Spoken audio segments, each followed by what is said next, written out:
voltamos com o Jogo do Poder, hoje com participação da deputada Aspásia Camargo e contando também com a presença do cientista político Geraldo Thadeu.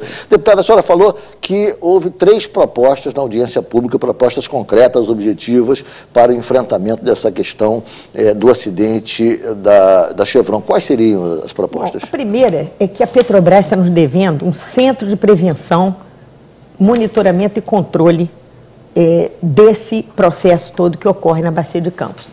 Porque, na verdade, o centro de produção funciona maravilhosamente, o CEMPES também uma fantástica estrutura de pesquisa, mas não temos nada para monitorar. E o próprio IBAMA, que é encarregado do monitoramento aéreo, não tem os aviões nem os instrumentos necessários para fazer isso. Então, a desgovernança é total.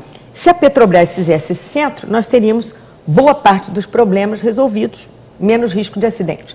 A segunda proposta é um plano de contingência que não sai, que está aí sendo prometido desde 2000, 2002, e que não sai porque ele não tem operacionalidade, né? Não basta que os ministérios se reúnam na Casa Civil para fazer isso. É preciso que quem está aqui na ponta esteja também envolvido. O Estado do Rio de Janeiro, as autoridades do Estado do Rio de Janeiro, tem que estar, a Secretaria de Minas e Energia, a Secretaria de Meio Ambiente, o INEA, tem que estar envolvidos nesse plano de contingência, senão não vai valer a pena, né? E a terceira, que eu acho que é a mais provocativa e que eu queria a atenção de vocês, é criar a autoridade autônoma da Bacia de Campos, como é a autoridade autônoma o Porto de Nova York, como é no Mar do Norte, na exploração de petróleo no Mar do Norte e na própria Inglaterra. Como é que se daria essa autoridade autônoma? Que de competência ela teria? A autoridade autônoma é o seguinte, aquilo tudo se passa em torno da Bacia de Campos e é lá, em torno daquele processo ou nas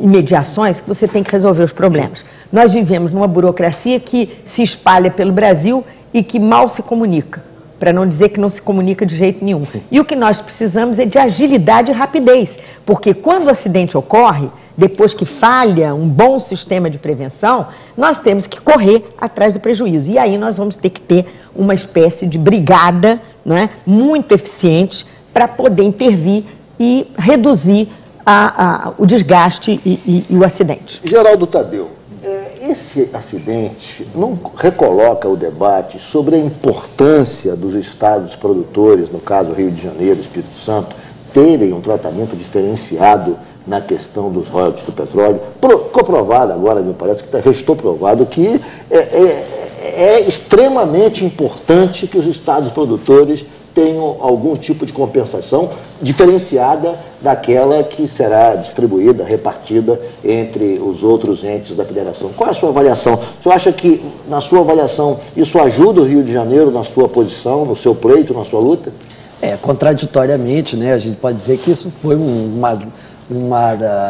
parece que uma mensagem divina, né? Porque o Rio de Janeiro estava aí enfrentando a oposição, né, de outros 25 estados, Rio de Janeiro e Espírito Santo, basicamente. Com que argumento um outro estado produtor pode dizer que o Rio de Janeiro agora não tem, digamos, legitimidade de reivindicar o tratamento diferenciado? Justamente. Então, esse acidente veio mostrar com todas as tintas, né, e tintas escuras, né, como é que a distribuição dos royalties a participações especiais não pode desconsiderar essa especificidade, né? Porque 80% da produção petrolífera está na costa do Rio de Janeiro e acho que, como a deputada Aspásia mencionou agora há pouco, o pré-sal vai perfurar todo o nosso litoral.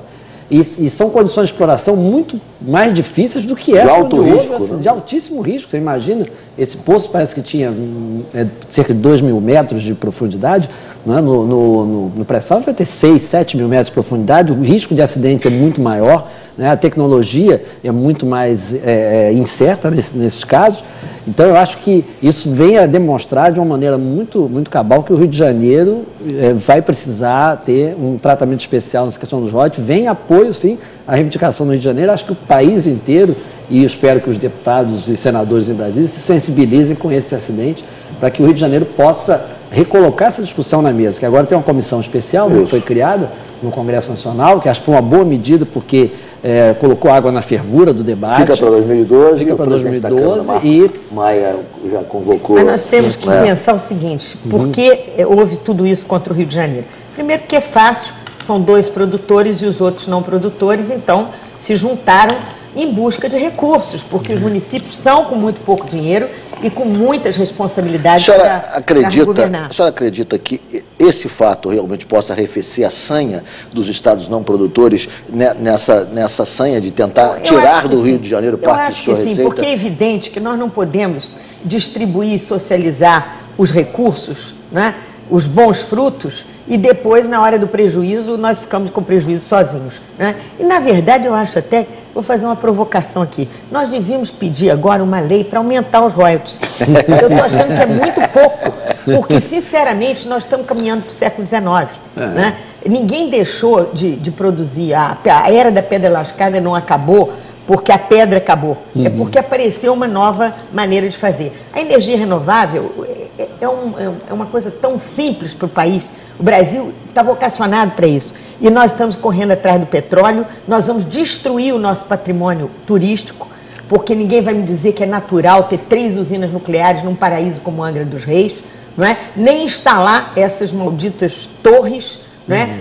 Próximas a um paraíso como Búzios, Cabo Frio, Arraial do Cabo e aquela beleza toda. Então, eu acho que estamos fora do pedal. Para mim, realmente está faltando. A senhora acredita que o governo, na realidade, tenha mudado de posição também? Porque agora eu li nessa semana que o ministro Guido Mantega, que se mantinha um pouco refratário a encampar as posições do Rio, deu uma declaração dizendo que o acordo, que o projeto votado no Senado, resultante do substitutivo do senador Vidal do Rego, não interpreta, não as posições do governo. O governo acha que os estados produtores mereciam um tratamento diferenciado, coisa que nós não vimos antes, não tínhamos ouvido ainda até então.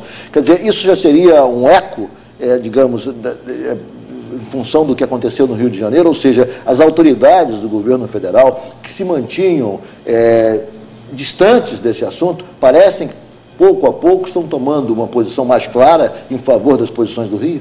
Olha, eu acho que, certamente, o governo federal sentiu a profunda tristeza e sentimento de abandono que abateu o Rio de Janeiro em função desses royalties, né? Dessa guerra, digamos, injusta e inglória.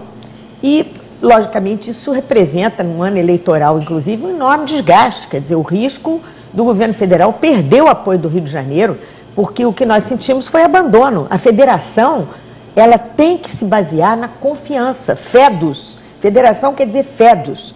E se nós perdemos a confiança de que há 26 irmãos, né, construindo o mesmo país, nós vamos ficar no abandono e dizer, olha, é melhor ser OPEP sozinho, porque nós somos OPEP, praticamente hoje. E veja você, OPEP, capital do petróleo, e vai ver a BR-101 do governo federal, que vergonha que é a ligação entre o Rio de Janeiro e a cidade de Campos.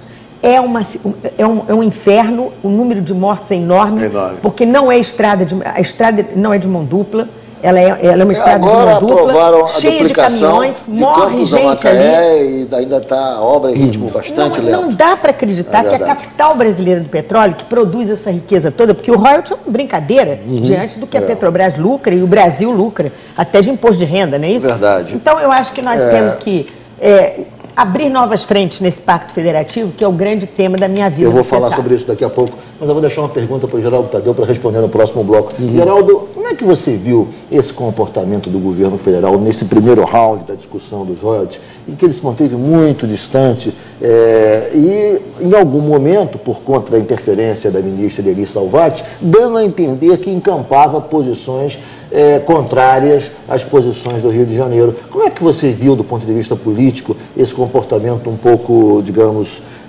pouco claro, pouco transparente do governo no tratamento dessa questão que é tão importante para o Rio e para o Espírito Santo? Vamos a um rápido intervalo, o Jogo do Poder volta em 1 minuto, hoje com participação da deputada Aspásia Camargo e do cientista político Geraldo Tadeu.